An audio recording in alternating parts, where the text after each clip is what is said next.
Bonsoir. Le temps a été plutôt de la partie. On nous dit aussi que la consommation a repris des couleurs. Est-ce que Noël et plus généralement les fêtes de fin d'année ont été favorables aux commerçants de Monaco? Alors, effectivement, on peut dire que ces fêtes de fin d'année se sont bien passées. Globalement, les commerces sont satisfaits. On a eu une clientèle locale qui, je pense, est restée sur Monaco. Ils ont décidé de consommer sur la principauté, ce qui est bien. Et je pense qu'on a eu aussi une influence de clients venant de l'extérieur. Alors qu'on nous dit qu'en période Covid, les flux de population sont quand même plus restreints. Il y a quand même une population locale avoisinante, c'est-à-dire de Cap-d'Aille, de Nice, qui sont venus en principauté acheter. Et globalement, les commerces sont contents, les commerçants sont contents des résultats.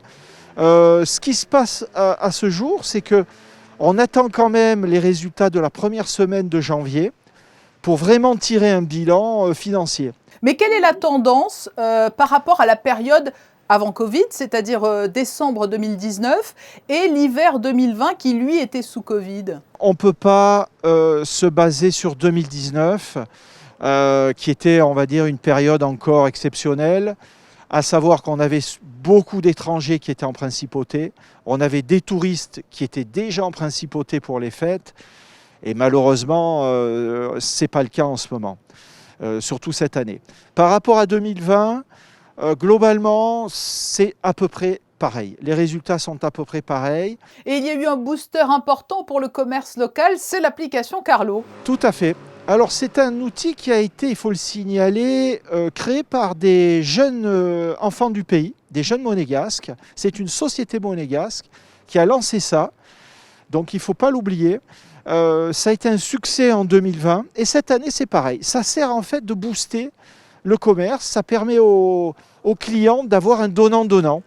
Ils payent et au retour ils auront un bonus sur une carte ou sur leur compte mail, ce qui leur permettra de redépenser de l'argent en principauté. C'était la vraie bonne idée. Est-ce qu'il y a des commerces qui ont mieux tiré leur épingle du jeu que d'autres, les commerces de bouche peut-être? On a toujours un commerce de grand luxe qui a très bien travaillé. Le commerce traditionnel s'en sort aussi pas mal. Donc je vous disais, globalement, tout le monde est à peu près content. Il manque quand même effectivement, et ça, il ne faut pas l'oublier, notre clientèle étrangère, notre clientèle de touristes qui vient se balader et qui, immanquablement, dépensent de l'argent, font des achats. Et puis voilà qu'arrivent, à peine les fêtes terminées, voilà qu'arrivent les soldes le 2 janvier, demain. Vous en espérez beaucoup?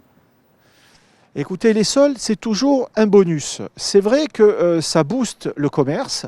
Ça permet à des gens qui ont disons, oublié de faire un achat pour les fêtes, de racheter quelque chose, d'acheter pour monter à la montagne, pour partir en vacances. Et j'espère qu'ils vont de nouveau être présents. Et quelles sont les règles en vigueur en matière de soldes? Les commerces peuvent faire ce qu'ils veulent en termes de remise.